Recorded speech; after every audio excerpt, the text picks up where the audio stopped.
오늘도 마태복음을 통하여 이부 예배로 영광 올리게 하시니 감사합니다. 네. 이 시간도 학자의 길을 주시고 아멘. 또한 지혜와 지식의 마음을 주셔서 아멘. 하나님 말씀을 들을 때 모든 것을 다 깨달아 믿음으로 열매 맺게 하여 주옵소서. 아멘. 첫 시간입니다.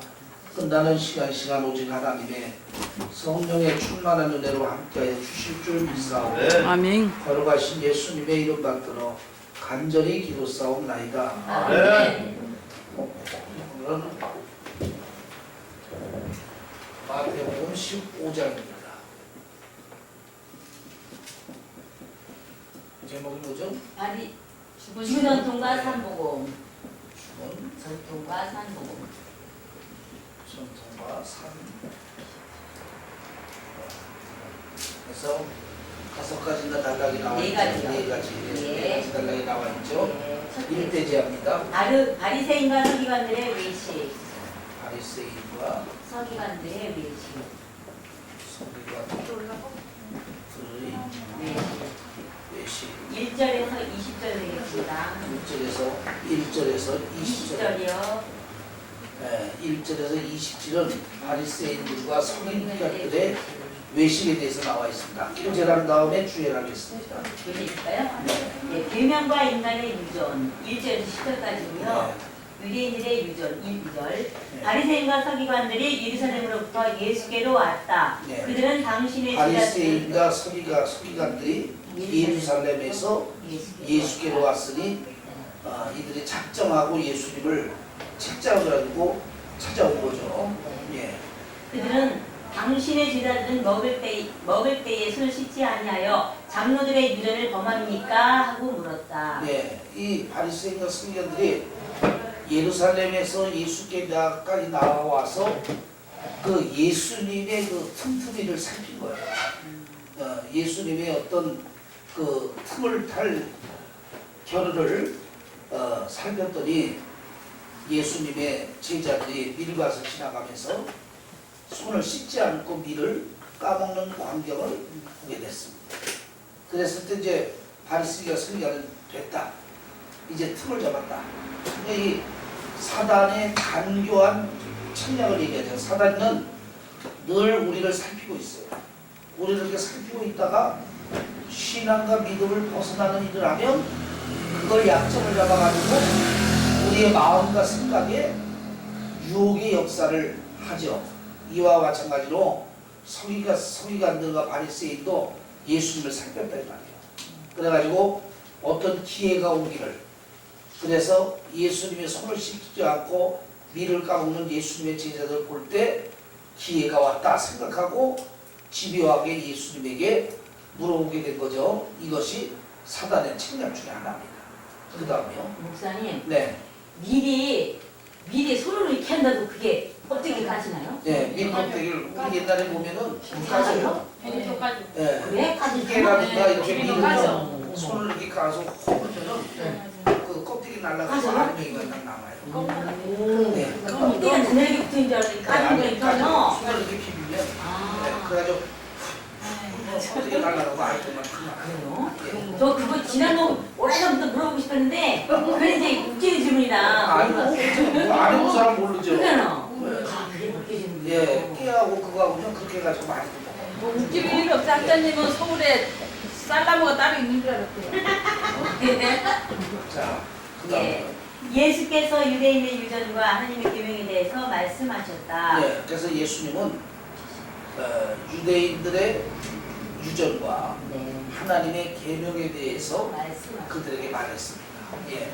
너희는 어찌하여 너희 유전으로 하나님의 계명을 범하느뇨? 예. 하나님의 계명에 네 부모를 공경하라. 아비나 어미를 회방하는 자는 반드시 죽이리라 하셨는데 부모님에게 내가 드려 유익하게 할 것이 하나님께 드림이 되었다고 하기만 하면 그 부모를 공경할 것이 없다 하여 너희 유전으로 하나님의 말씀을 피하는도다. 예, 이게 고르반이거든요. 네. 예, 그러니까 뭐냐면 이스라엘의 지도자들이 네. 하나님의 말씀보다도 사람의 유전을 더 잘 지켰다. 그러니까 분명히 하나님의 말씀에는 내 부모를 공경하라. 내 부모를 회병하지 말라라는 말씀이 있잖아요. 그런데도 사람들의 유전에 하나님께 드리는 것이 유익이 됐다 하면 부모에게는 안 드려도 된다는 장로의 유전을 고르반을 그들이 더 잘 지켰다는 얘기죠. 오늘날도 보면 하나님의 말씀보다는 목사의 말을, 사람의 말을 잘 지키는 것이 똑같은 얘기입니다. 하나님의 말씀을 지켜야 되는데 하나님의 말씀보다도 사람의 말을 더 잘 지키는 것이 그 당시 유대인들하고 똑같은 거예요.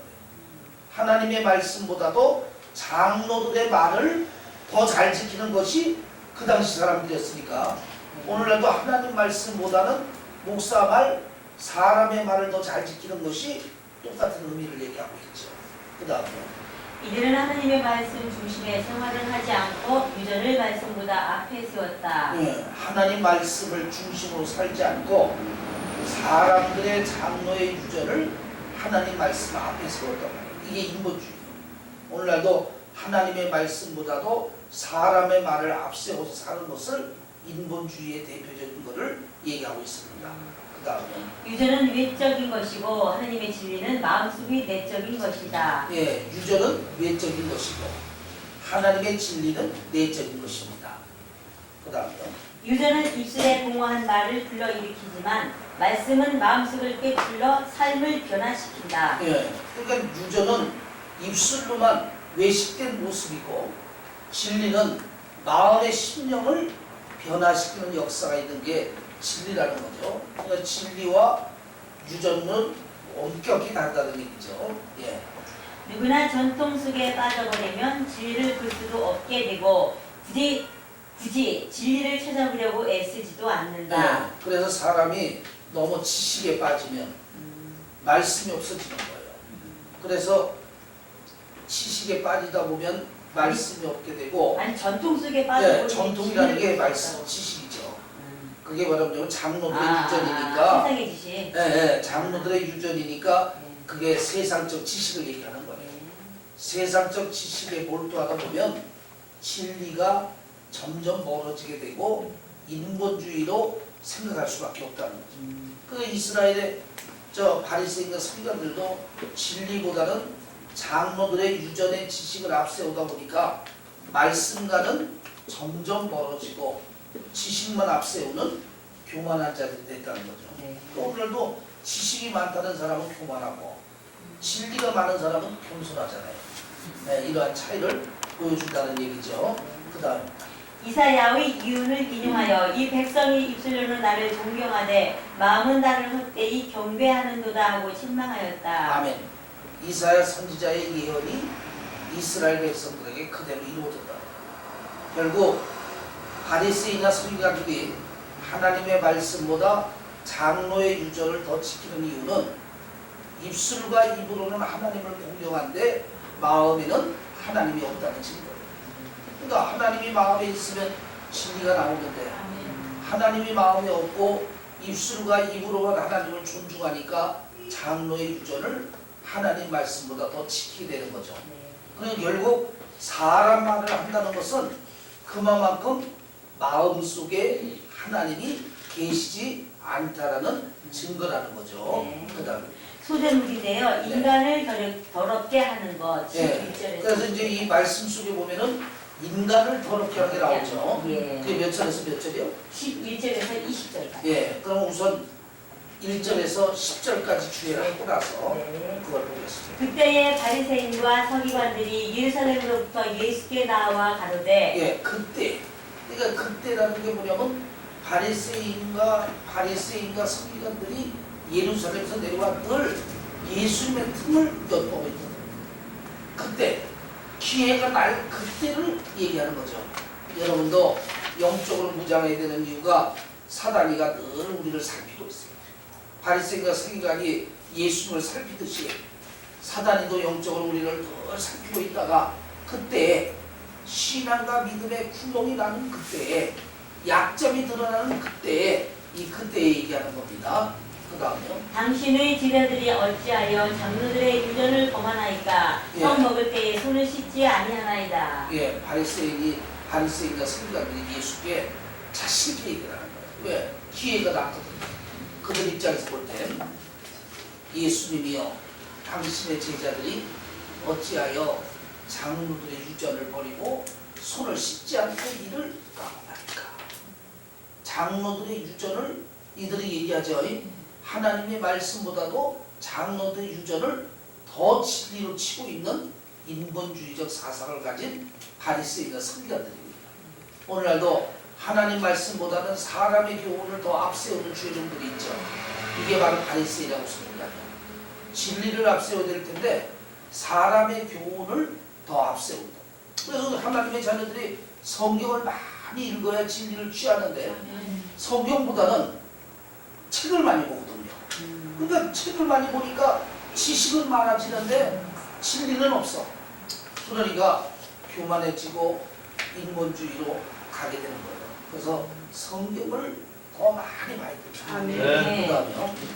대답하여 가라사대 너희는 어찌하여 너희 유전으로 하나님의 계명을 범하느뇨. 네, 그때 예수님이 너희는 어찌하여 인간의 유전, 인간의 지식과 인간의 책에 있는 말로 하나님의 진리를 거스르느냐.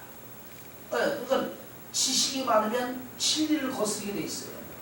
사람의 교훈이 많으면 진리를 거스르게 돼 있다 이 말이에요. 예, 그 다음에요. 근데 목사님 지식을 많이 알아도 좀 이렇게 뭐랄까 좀 저거 하면 지식이 많고 성경이 많으면 낮아지는데 예. 지식이 많고 성경이 없어지면 하늘 높은 줄 모르고 교만해지는 거예요. 아, 이게 세상 지식이라는 뭐 거예요. 말하자면 성경을 많이 보면 지식도 그렇죠. 좀 필요하면 왜냐면 아까 얘기했잖아요. 세상 지식은 입으로만 외식된 모습이고 성경적인 진리는 마음의 심령을 변화시키잖아요. 그러니까 말씀을 많이 보는 만큼 마음의 심령이 변화되니까 겸손해지는데 진리는 세상적인 지식은 아무리 많이 봐도 심령의 변화는 안 일어나잖아요. 그러니까 결국 지식이 많다고 교만해지는 거예요. 네. 그 다음에 하나님의 이르셨으되 네 부모를 공경하라 하시고 또 아비나 어미를 회방하는 자는 반드시 죽으리라 하셨거늘 너희는 가로되 누구든지 아비에게나 어미에게 말하기를 내가 드려 유익하게 할 것이 하나님께 드림이 되었다고 하기만 하면 그 부모를 공경할 것이 없다 하여 너희 유전으로 하나님의 말씀을 폐하는도다. 예, 그래서 예수님이 바리새인과 서기관들 유대인들이 대표적인 하나님의 말씀보다 장로들의 유전을 더 지키기를 좋아하는 이 외식된 것을 지적하는 것이 뭐냐면 성경에는 분명히 내 부모를 공경하라. 네. 내 부모를 해방하는 자는 반드시 죽을지라고 말씀이 있는데 그 얘기는 부모를 공경하고 부모를 잘 섬기라는 얘기죠.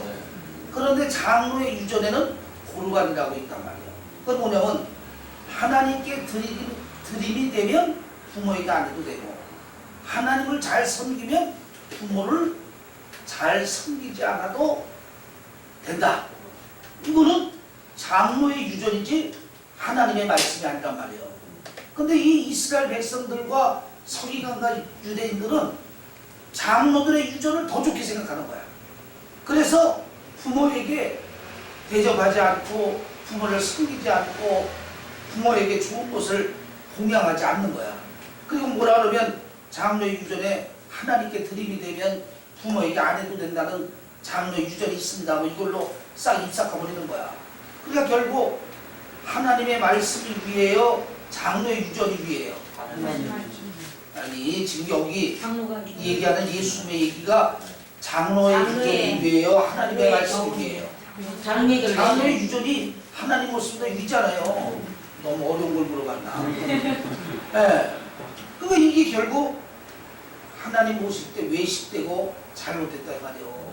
진리를 지켜야지 사람의 교훈, 사람의 유전을 어찌 하나님 말씀보다 앞서 지키느냐 이 말이에요. 그 다음에요. 외식하는 자들아 이스라엘아 너희에게 대하여 잘 예언하였도다. 일렀으되 이 백성이 입술로는 나를 존경하되 마음은 내지서 멀도다. 사람의 계명으로 교훈을 삼아 가르치니 나를 헛되이 경배하는도다 하였느니라 하시고. 아멘. 이미 이사야 선지자가 예언해 놨잖아요.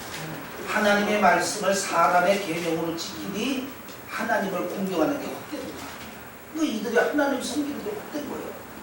진리대로 하나님을 섬겨야 되는데 사람의 교훈대로 하나님을 섬기니까 하나님이 헛된 거죠.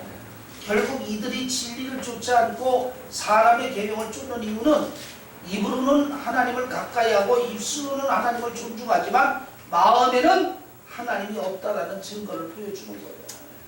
오늘날 예수 믿는 여러분도 그렇습니다. 예수님이 내 안에 있으면 진리를 해요. 그러나 입으로만 입술로만 예수님이 계시고 마음에 예수님이 없으면 세상 지식이 나오는 거예요. 이거 여러분 명심해야 됩니다. 그 다음에요. 우리를 불러 이르시되 듣고 깨달으라. 입에 들어가는 것이 사람을 더럽게 하는 것이 아니라 입에서 나오는 그것이. 자, 이제 그거부터는 이제 또 아까 표제를 좀 공부하십시다. 아 맞다. 11절에서 20절이에요. 예. 인간을 더럽게 하는 거. 네, 사람을 더럽게 하는 겁니다. 사람을 더럽게 하는 거. 더럽게 하는 거. 예, 읽어주세요. 예수께서 마음의 더러움에 대하여 책망하심. 종교 지도자들이 종교적인 형식주의를 지적하는 한편 몸의 위생은 중요시하면서 마음의 더러움에 대해서는 아무런 신경도 쓰지 않는 점을 책망하셨다. 예, 예수님이 바리새인들을 더럽다고 책망하는 이 말씀은 이들은 육신의 위생은 굉장히 신경 썼어요. 그래가지고 막 손은 조금이라도 더러우니까 손발은 뒤따 씻었다. 그리고 뭐 얼굴에 뭐가 낀데나도 닦아내는 거 하나는 잘 닦아내고. 그러니까 이 몸의 위생은 이들이 굉장히 신경을 썼는데 예수님은 그게 외식이라는 거예요. 너희가 손발만 깨끗이 씻으면 뭐하고 얼굴만 깨끗이 씻으면 뭐하냐고. 중요한 것은 내 마음을 깨끗이 씻어야 된다. 그러니까 예수님이 성전에 들어갈 때 물두멍에서 손을 씻으라는 얘기는 진짜 손을 씻으라는 얘기가 아니라 손을 씻듯이 마음의 죄악을 회개로 씻으라고 영적 의미로 얘기했는데 이들은 율법 의미로 알아듣는 거야.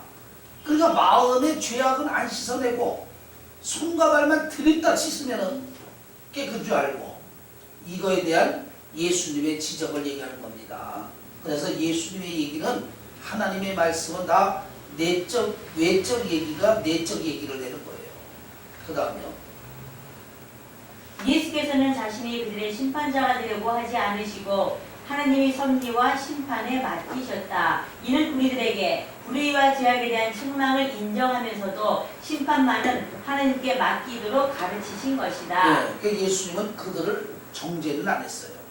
그들의 죄악을 누구에게 맡겼냐면 하나님께 맡겼어요. 이게 원수 갚는 것도 하나님께 맡기는 원리를 보여준 겁니다. 그 다음에요. 세련된 낡은 신자보다 부족한 새 신자가 되자. 네, 그러니까 재밌네요. 세련된 낡은 신자보다는 신자보다 부족한 새 신자가 되자. 되자. 네. 네, 그러니까 기름 묻은 종이가 무섭다는 겁니다. 네. 네. 베드로가 이 비유를 깨달음이 없느냐고 아니야. 우리에게 설명해 달라고. 베드로가 이 비유를 우리에게 설명해 달라고 하자 예수께서는 아직까지 깨달음이 없느냐고 하시며 입으로 들어가는 모든 것은 배로 들어가서 뒤로 내어 버려진다. 마음에서 나오는 악한 생각, 살인, 간음, 음란, 도적질, 거짓 증거, 회방 등이 사람을 더럽게 한다. 네, 베드로가 예수님께 이 말씀의 뜻을 가르쳐달라. 그랬더니 예수님이 너는 깨달음이 없느냐고 하면서 사람의 손으로 해서 입으로 들어가는 것은 뒤로 나가기 때문에 더럽지 않다. 그러니까 위생만 깨끗이 한다고 해서 사람이 깨끗해지는 게 아니다. 손발만 씻는다고 해서 사람이 깨끗해지는 게 아니다. 근본적인 게 깨끗해져야 되는데 네. 그 근본적으로 깨끗해지는 것은 인간의 마음이 깨끗해집니다.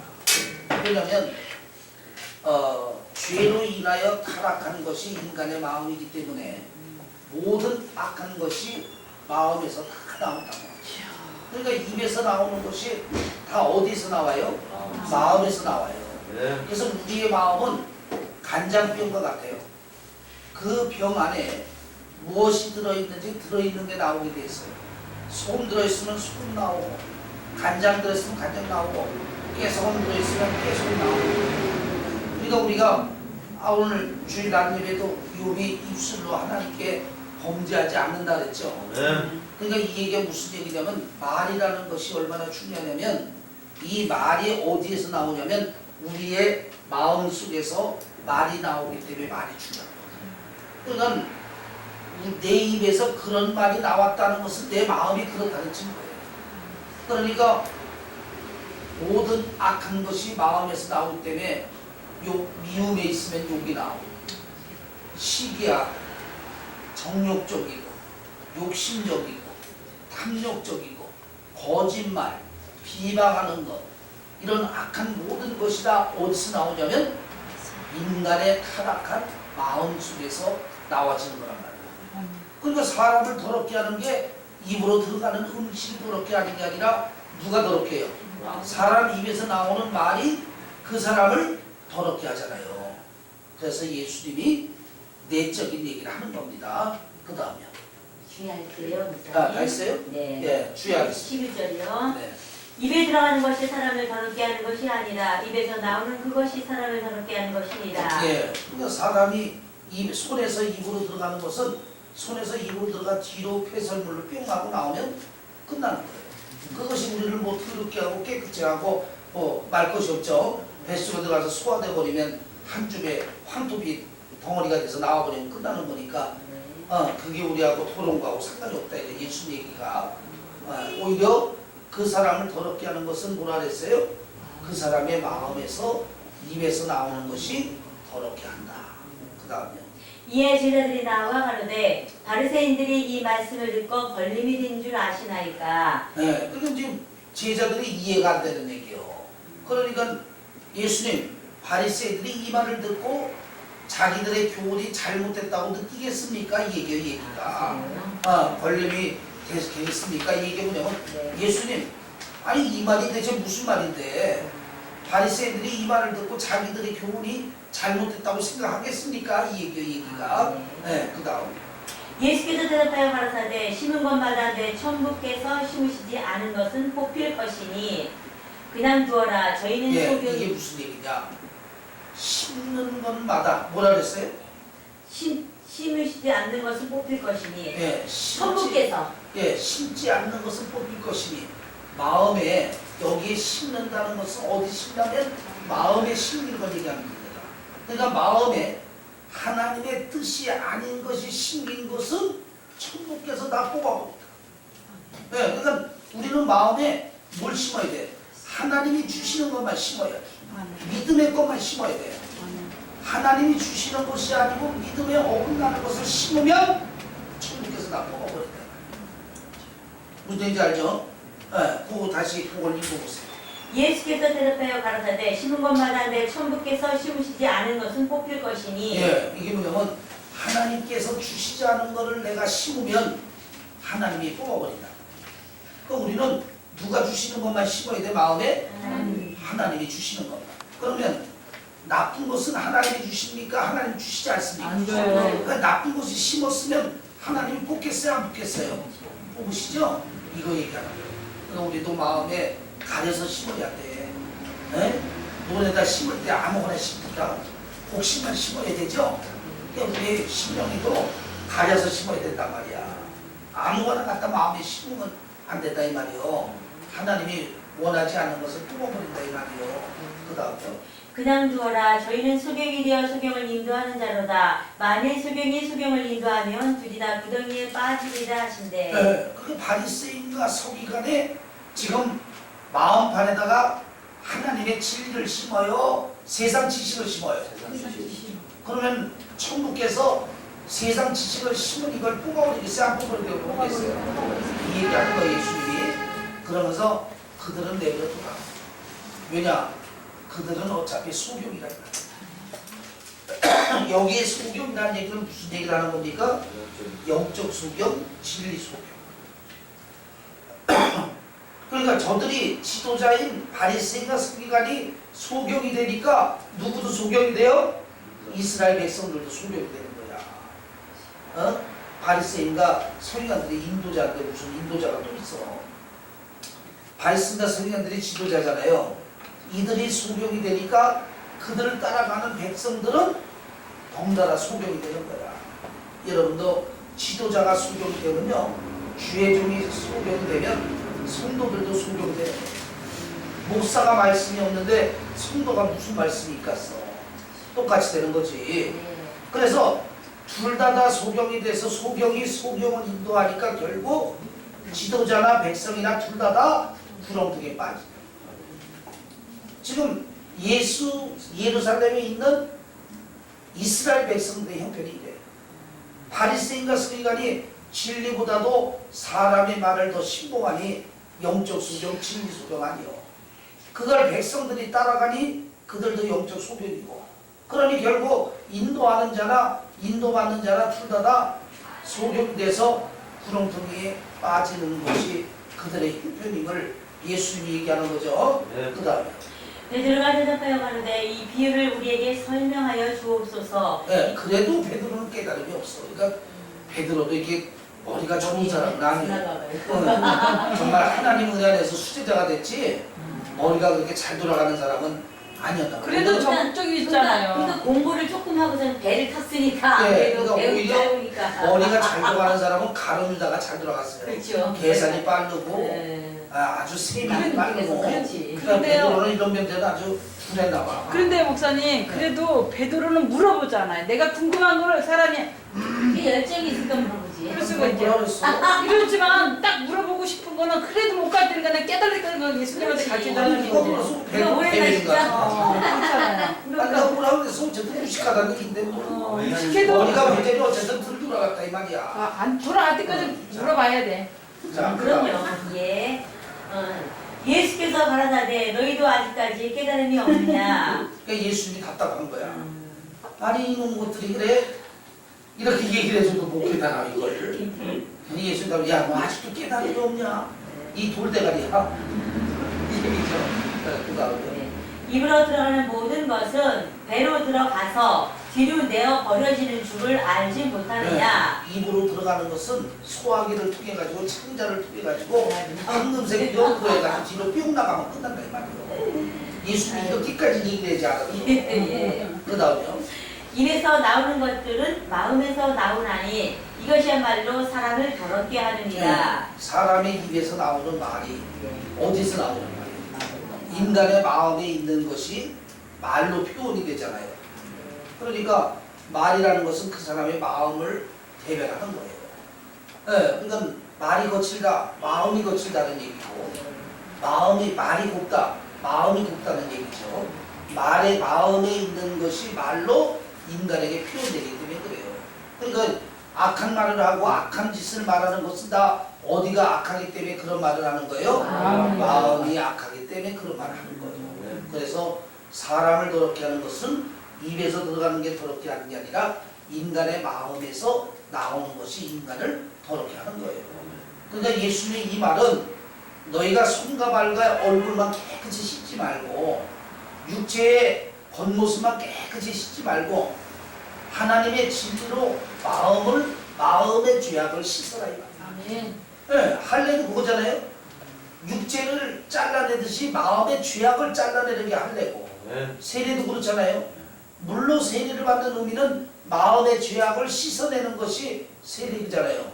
그러니까 예수님의 말씀은 외적인 얘기면서도 내적인 얘기인데 이걸 율법적으로밖에 이들은 소경이 되니까 못 알아듣는 거예요. 그 다음에요. 마음에서 나오는 것은 악한 생각과 살인과 간음과 음란과 도적질과 거짓 증거와 회방이니. 예, 마음에서는 이런 악한 것이 나옵니다. 왜 악한 것이 나오냐면 인간의 마음이 죄로 타락해 있기 때문에, 인간의 마음이 세상의 무엇보다도 부패해 있기 때문에 악한 것이 마음에서 다 나와. 그러니까 사람마다 자기 마음을 제어하지 못하면 악한 것을 막을 길이 없는 게 인간의 모습임을 예수님 말씀하는 거죠. 네, 그다음입니다. 이런 것들이 사람을 더럽게 하는 것이 아니요 씻지 않은 손으로 먹는 것은 사람을 더럽게 하지 못하느니라. 예, 그러니까 결국 마음이 더러워서 사람이 더러워지는 거지 사람이 손을 씻지 않아서 더러워지는 게 아니라는 얘기죠. 네. 네, 그 얘기를 예수님이 하는 겁니다. 네. 그다음 끝났습니다. 자, 그래서 1대지는 바리새인과 서기관에 대한 외식에 대해서 말씀했죠. 네. 2대지입니다. 가나안 여인의 딸을 고치심. 가나안 여인의 딸을 여인의 딸을 고치심. 고치심. 21절에서 28절. 21절에서 28절. 28절. 읽어주세요. 교전은 누가 있어요? 교자 봅시다. 예수께서 제자들과 함께 두로와 시돈 지방으로 가셨다. 예수님께서 제자들과 함께 두로와 시돈이라는 지방을 갔습니다. 가나안 여자 한 사람이 나와 예수께 부르짖었다. 이 두로와 시돈은 예루살렘 지역이 아닙니다. 이스라엘 지역이 아닙니다. 이방인 지역입니다. 이방인 지역. 두로와 시돈은 이방인 지역인데 그렇기 때문에 거기서 가나안 여인, 즉 가나안 지역에 살고 있는 이방 여인을 가나안 여인이라고 하는 거예요. 그러니까 이스라엘 여인이 아니죠. 그 다음에 주 다윗의 자손이요 여인은 예수님을 주라 시인하여 불렀다.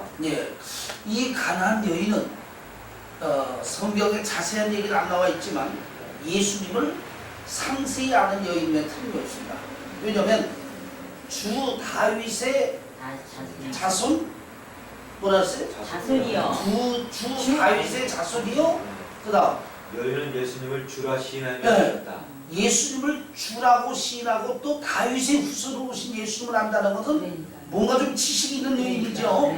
그러니까 이 여인이 아마 그 예수님에 대한 어떤 지식적인 게 상승이 있었는 것 같아요. 그다음 이는 우주 만물과 모든 생명의 주인이라는 뜻이다. 그러니까 이 여인이 주라고 얘기하는 의미는 우주 만물 모든 만물의 주인됨을 예수님이 주인임을 고백하는 거니까 이 주라는 의미가 이게 사실 이게 그냥 쉽사리 할 수 있는 주는 아니죠. 그다음 여인은 예수님을 하나님께서 약속하신 메시아로 불렀다. 그리고 이 여인은 예수님을 하나님이 약속하신 메시아임을 알고 고백을 했단 말이에요. 그래서 지피지기면 백전백승이다. 알고 적과 싸우면 100번 싸워 100번 다 이긴다. 믿음도 맹목적인 믿음보다는 지식적인 믿음, 진리적인 믿음, 지식이 아니라 진리적인 믿음에 대한 믿음도 있는 거예요. 그죠? 뭐 진리를 좀 알아야 믿음도 믿음답지. 진리는 깡통이면서 믿습니다만 이게 믿음이 좋은 게 아니잖아요. 그래서 제대로 믿으려면 진리를 알아야 제대로 믿는 믿음이 나올 수 있다는 의미를 가나안 여인을 통해서 보여주고 있죠. 그다음 다윗의 자손은 하나님께서 약속하신 영원한 왕 메시아를 상징한다. 모든 인생을 긍휼히 여기시는 분을 믿고 불렀다. 흉악한 불치병도 고치시는 만병의 치료자를 믿고 불렀다. 그러니까 이 여인의 믿음이 절대적인 믿음이라는 거죠. 예수님은 누구에게나 은혜를 주실 분임을 믿었고 또 예수님은 어떤 불치의 병도 고쳐주신다는 걸 믿었으니 이 여인의 믿음이 대단한 믿음입니다. 왜냐하면 이 당시만 해도 이스라엘을 위해서 오신 예수님으로 알았잖아요. 그런데 이방인인 자기도 은혜를 주실 줄 믿고 어떤 불치의 병도 치유해 줄 줄 믿었으니까 이 가나안 여인의 믿음이 아주 좋은 믿음입니다. 그 다음에요. 나를 불쌍히 여기소서. 이는 여인의 딸의 고통과 고난을 자신의 고통과 고난을 받아들이고 있었기 때문이었다. 그리고 그 여인은 딸의 고통을 자신의 고통으로 생각하는 그러한 여인이었다 이거죠. 그 다음 내 딸이 흉악히 귀신 들렸나이다. 예수께서 여인을 시험하셨다. 여인의 부르짖음에 침묵하셨다. 예수님은 가나안 여인의 부르짖음을 침묵하셨어요. 침묵하신 이유는 예수님께서 가나안 여인의 믿음을 보기 위한 시험이었어요.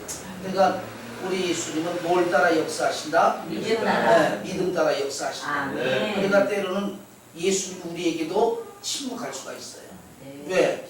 우리의 믿음을 보기 위해서. 그러니까 하나님은 우리를 시험하고 사단은 우리를 유혹하죠. 그러니까 하나님이 우리의 믿음을 시험할 수도 있단 말이에요. 그래서 가나안 여인에도 예수님이 그녀의 믿음을 시험하기 위하여 침묵하신 거예요. 그 다음 이 침묵은 여인의 소원을 더 불이 일어나게 하시려는 의도였다.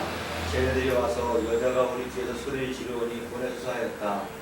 그러니까 얼마나 여인이 예수님의 침묵에도 얼마나 부르짖어 기도하든지 제자들이 감동이 돼가지고 제자들이 예수께 와서 예수여, 예수님 뒤에서 저 여인이 부르짖나이다라고 고백할 정도였다는 얘기죠. 근데요, 네. 근데요 목사님, 여자가 우리 뒤에서 소리를 지르니 보내서 여기서 이렇게 이렇게 느껴지는 그 분위기는 귀찮아가지고 막 그냥 볼이 쫓는 것 같은 그러는 것 같아요. 거 보내소서가 나오잖아요. 예. 보내소서라는 얘기는 제자들이 그냥 보내라는 얘기가 아니라 예수님 저 부르짖는 소리 이제 그만 들으시고 그러시는 거. 고쳐서 보내주소서, 이 소리죠 이게. 예, 왜냐면 보내소서가라는 말이 없다면 정사님 얘기가 맞을 수도 있어요. 아 예수님 저 귀찮게 저거 자꾸 치권에 쌓습니다 얘기할 수 있지만, 예. 보내소서라는 의미에는 고쳐서 보내주라는 의미가 포함되어 있기 때문에 귀찮아서 그랬던 건 아니죠. 이제 그 부르짖음에 제자들이 감동이 된 거죠. 네, 그래서 예수님 계속해서 뒤에서 부르짖더니 얼른 고쳐서 보내주소서, 이런 의미를 가야겠죠. 제자들 착하네요. 네, 아니 제자들이 왜냐면 제자들이 고치는 게 자기는 의무라고 생각하죠. 그냥 보내는 거다. 우리도 그렇잖아요. 이방 여인이기 때문에 계획할 텐데. 그래도 이제 사마리아 여인이나 이런 걸 고치는 걸 제자들이 봤으니까 제자들은 어느 정도 인정하죠. 네. 여인의 간구도 거절하셨다.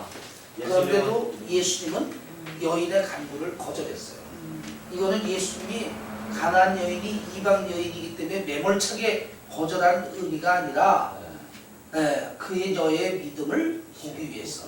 그러니까 때로는 예수님도 우리의 믿음을 보기 위해서 침묵할 때가 있음을 알아야 된다 이거예요. 그다음 예수님은 나는 이스라엘 집 잃어버린 양 외에는 다른 데로 보내심을 받지 아니하였다고 하셨다. 거기다가 예수님이 이 여인을 침묵하시지만 않고 쐐기를 박았어요. 쐐기를 박은 게 뭐냐면 나는 이스라엘에 잃어버린 양 외에는 뭐라 했어요? 다른 데로 보내심을 받지 않았다. 이 얘기는 뭐냐면 나는 하나님의 자녀, 하나님의 선택된 자녀만 구원하러 왔다 이 말이요. 그러니까 이스라엘 외에는 다른 곳으로 난 가지 않겠다. 그러니까 두로와 시도는 이방 지역이잖아요. 그러니까 너는 고쳐주지 않겠다 이 말이에요. 예수님 얘기가. 내가 온 것은 이스라엘 하나님의 백성을 위해서 왔지 이방 여인이 너를 위해서 온 게 아니다. 그래서 나는 다른 곳으로 보냄을 받지 않았다. 이것도 그 여인을 시험한 거예요. 예수님이. 예수님이 이 땅에 오시면 유대인만 위하러 왔어요? 전 민족을 위하러 왔어요. 전 민족이요. 네. 저 세례 요한이 예수님을 보고 세례 받으러 온 예수님을 보고 뭐라 그랬어요? 세상 죄를 지고 가는 하나님의 어린 양이다. 네. 이스라엘의 죄를 지고 가는 하나님의 어린 양이 아니라 세상의 모든 죄를 지고 가는 하나님의 어린 양이요. 그러니까 세례 요한이 예수님을 온 세상 모든 민족의 죄를 지고 간다 그랬지 이스라엘의 죄를 지고 가는 게 아니요. 그러니까 예수님이 여기서 하는 이 말은 예수님의 분심이 아니라 이 말이에요. 예수님이 그 여인을 계속 시험해 보는 거예요. 그 여인의 믿음을. 나는 이스라엘의 백성 외에는 다른 데로 보냄을 받지 않았다. 나는 이스라엘 백성만 구원해야지, 하나님의 선택된 자만 구원해야지 너와 같은 여인하고 상관이 없다 이 말이니까. 그 다음에 여자는 주여 저를 도우소서 하며 예수께 와서 절하였다. 그녀는 오히려 뒤에서 부르짖던 자리에서 앞으로 다가왔다. 예, 그 여인은 이 소리를 듣고도 주여 저를 불쌍히 여기소서 하며 뒷자리에서 앞자리로 다가왔어요. 예수님께 다가와서 또 고백을 합니다. 그 다음 여인을 멸시하고 천대했다. 예수님은 자녀의 떡을 취하여 개들에게 던짐이 마땅치 아니하니라고 여인에게 모욕을 주었다. 거기다 또 예수님은 여인에게 또 모욕까지 줬어요. 내 자녀의 떡을 취하여 개들에게 주라. 이 얘기 뭐냐면 네 자녀가 귀신 들려서 고생하는 건 나와 상관이 없다. 차라리 네 자녀를 개들에게다 줘버려라. 이건 엄청난 모욕이죠. 네. 예를 들어 여러분이 예수님 앞에 나와서 기도하고 간청하는데 예수님이 야, 네 자녀를 취하여 개나 줘버려라. 이러면 아마 난리 날 거예요 아마. 난리 날 거예요. 근데 난리 안 날 것들 같아요. 난리 나겠죠. 난리 나죠. 그래서 이 여인이 이게 되게 예수님이 모욕을 한 겁니다 사실. 그 다음에 여자는 주여 올수리라마는 개들도 제 주인의 상에서 떨어지는 부수기를 먹나이다 하며 더욱 이게 놀라운 고백입니다. 예, 예수님 옳습니다. 우리같이 이방인의 개 같은 것들이 개들에게나 던짐이 마땅한 줄 압니다. 그러나 개 같은 이방인들도 하나님께서 주시는 은혜의 부스러기를 먹고 삽니다. 이 고백이 여러분, 이게 이 여인이 그러니까 여러분 믿음이 보통이 아닙니다. 목사님 그러면 이 여인의 믿음을 여기서 네. 성령 충만한 믿음이라고 성령 해도 안 충만은 돼요? 아니고 그냥 큰 믿음이라고 그러죠. 그냥 큰 믿음 봐야 돼요? 예, 예, 큰 믿음이라고 봐야죠. 그러니까 이 여인의 믿음이 보통 믿음이 아닌 거예요. 예수님에 대한 지식도 있었죠. 예수님을 올바로 고백했죠. 부르짖어 끈기 있게 기도했죠. 예수님의 시험도 통과했죠. 또 예수님이 누구인지도 제대로 알았죠. 네, 근데 이게 참 굉장히 좋은 믿음이에요. 우리가 옳다는 거예요. 이방인이 우리 같은 거야 개들에게 던짐이 마땅하지만은 이러한 개 같은 우리들도 하나님의 은혜로 먹고 산다는 거예요. 네. 네, 그 다음에요. 자신이 개 취급을 받는 것도 자족하는 신앙이었다. 네, 자기 자신이 개 취급을 받아도 자족했다. 거기에 불만이 없었단 말이에요. 근데 믿음은 바로 이거예요. 지 자존심 다 세우고, 지 의 다 드러내고, 지 드러낼 거 다 드러내서 믿음 생활하려는 것이 이게 온전한 믿음이 아니에요. 정말 예수를 믿으면 예수를 위해서 모욕을 당해도, 예수를 위하여 멸시를 당해도 예수 믿는 믿음이 믿음인 것이 진짜 믿음이라는 거예요. 네. 그죠? 네. 자기 자존심 다 내세우고 자기 다 내세우고 자기 드러낼 거 다 드러내면서 믿으면 그게 무슨 믿음이에요? 목사님 그러면 멸시 침대를 받아도 주님을 믿는 믿음에 거리낌이 없는 게 온전한 믿음이죠. 네. 예, 뭐요? 이 여인의 자족하는 신앙을 예. 겸손한 신앙이라고 풀이하면 안 되는 거고요. 겸손한 신앙도 되고 예. 인내하는 신앙도 되고 네, 겸손 있네.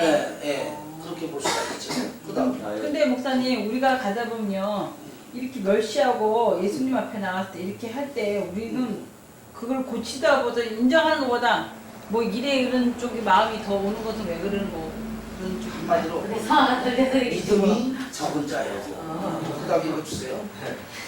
아이 너무 쉽게 단어 내리지 말고 길게 풀이 좀 해주시면. 알았어. 그건 믿음이 적다는 얘기밖에 없을 수가 없죠. 부스럭이라도 만족하는 겸손한 신앙이다. 네, 여기 나오잖아요. 나오네요 진짜. 부스럭이라도 겸손한, 부스럭이라도 이건 찌끄러기 은혜하는 거예요. 네. 찌끄러기 은혜도 감사가 이거예요. 얼마나 겸손해요.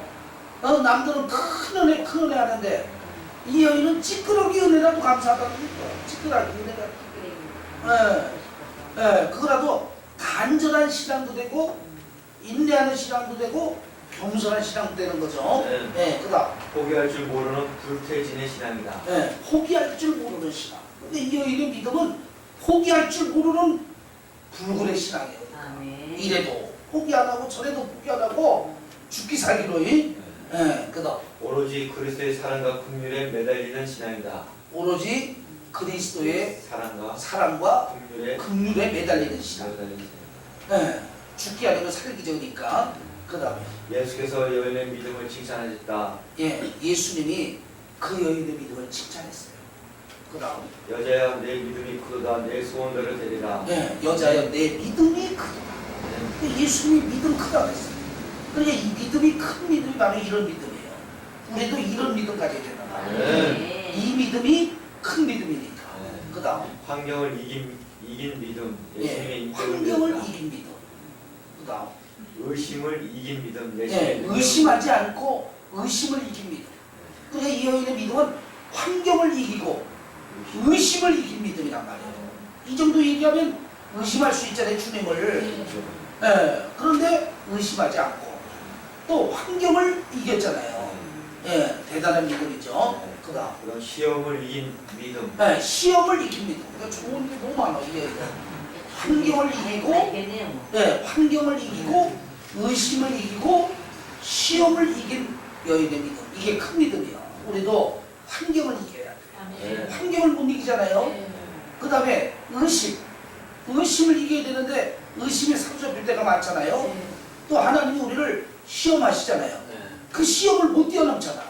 우리는 아멘. 잘 믿다가도 하나님이 시험하면 거기에 행복하고 떨어지잖아요. 떨어지는 것만 아니라 날벼락이죠. 그러니까요. 그게 이 여인의 믿음보다도 못한 믿음이다 이 말이에요.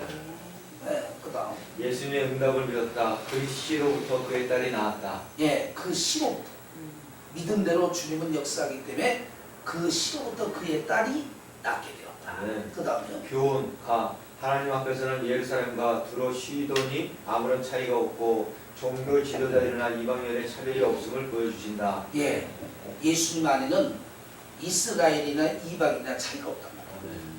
예루살렘이나 두론이나 시돈이나 아무 차이가 없단 말이에요. 믿음만 가지면 역사가 일어납니다. 네. 그 다음 복음을 전할 때 나의 편견으로 어떤 사람들을 죄시키는 일이 있어서는 안 되고 또한 믿음 없는 사람이 복음을 싼 값으로 넘겨주는 일도 없어야 한다. 예, 하나님의 은혜는 차별이 있으면 안 돼요.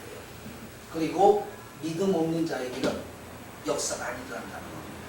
그 다음 여인은 딸에 대한 지극한 사랑과 예수님에 대한 확고한 신앙이 있었기에 모든 인간적인 감정과 체면을 초월할 수 있었다. 예, 이 여인이 환경을 뛰어넘고 시험을 뛰어넘고 또 의심을 뛰어넘을 수 있었던 이유는 첫째는 딸에 대한 사랑, 딸에 대한 사랑이 넘치고 또한 예수님에 대한 확고한 믿음이 있었다는 거예요.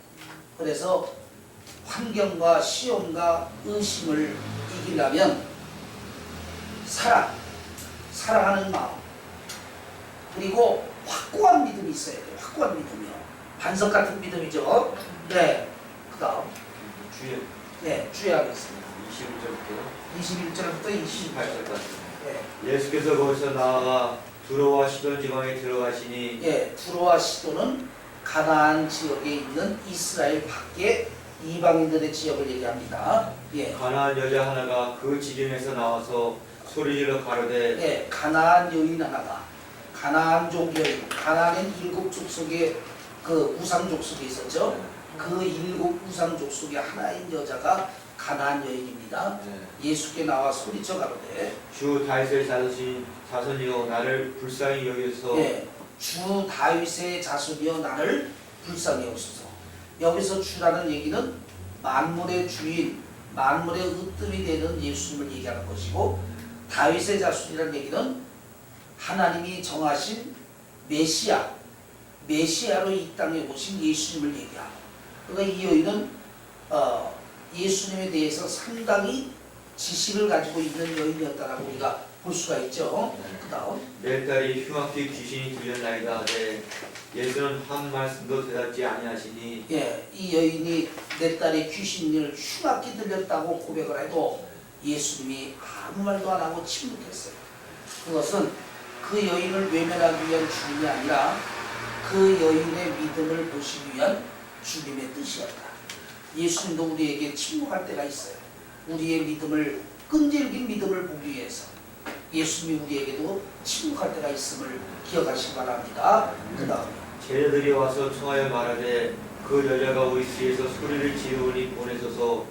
예수께서 대답하여 가라사대 나는 이스라엘 집 잃어버린 양 외에는 다른 데로 보내심을 받지 아니하노라 하신대. 예, 그랬더니 이 여인이 예수님의 침묵에도 계속 부르짖었어요. 주 다윗의 자손이여 나를 불쌍히 여기소서.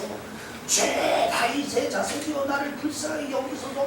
주 다윗의 자손이여 나를 불쌍히 여기소서. 계속 부르짖어요. 그러니까 제자들이 감동이 된 거예요. 감동이 돼가지고 예수님, 이 여인이 예수님 뒤에서 계속 예수님께 부르짖습니다.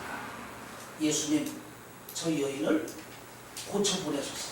그러니까 여기서 보내소서라는 얘기는 고쳐보내라는 얘기가 뜻이 뭐냐면 그 다음에 예수님 말이 내가 예루살렘의 자손 외에는 다른 곳으로 보냄을 받지 않았다는 얘기 의미는 제자들에 대한 반문이죠. 그렇기 때문에 제자들이 보내소서라는 얘기는 고쳐서 보내주라는 얘기로 우리가 해석이 되는 거예요. 뭔 얘기인지 알죠? 네. 그래가지고 하니까 예수님이 야 이놈들아 나는 하나님의 선택한 자요. 이스라엘 백성 외에는 다른 곳으로 보냄을 받지 않았다고 예수님이 한마디 하는 거예요. 이거는 예수님의 본 뜻이 아니죠. 이 여인의 믿음을 거듭해서 시험해 보기 위한 예수님이지 정말 그런 예수님이 아닙니다. 네. 그다음 여자가 와서 예수께 절하여 가로되 주여 저를 도우소서. 대답하여 가라사대 자네의 떡을 취하여 개들에게 던지기 마땅치 아니하니라. 그랬더니 예수님이 뒤에 있던 여자가 예수님 앞에까지 와버렸어요. 그랬더니 이 뒤에 있던 여자가 예수님 앞에까지 와서 또다시 불쌍히 여기달라고 간청을 하니까 예수님이 내 자녀의 떡을 취하여 개들에게 던짐이 마땅치 않냐. 그러니까 이게 정말 감당할 수 없는 멸시요. 그죠? 이 여인은 지푸라기 하나라도 잡으려는 심정으로 예수님께 나왔는데 의지해줘야 될 예수님이 모멸찬 소리를 하니 이 여인의 마음이 어떻겠냐 말이요. 그럼에도 이 여인은 보다 여자가 가로되 주여 올소이다마는 개들도 제 신의 산에서 떨어지는 부스기를 먹나이다 하니. 예, 이 여인이 옳습니다. 당연히 저 같은 것은 개들에게 던짐이 마땅합니다. 그러나 개 같은 우리라도 전능하신 하나님의 주시는 은총의 부스러기를 먹고 우리가 존재합니다.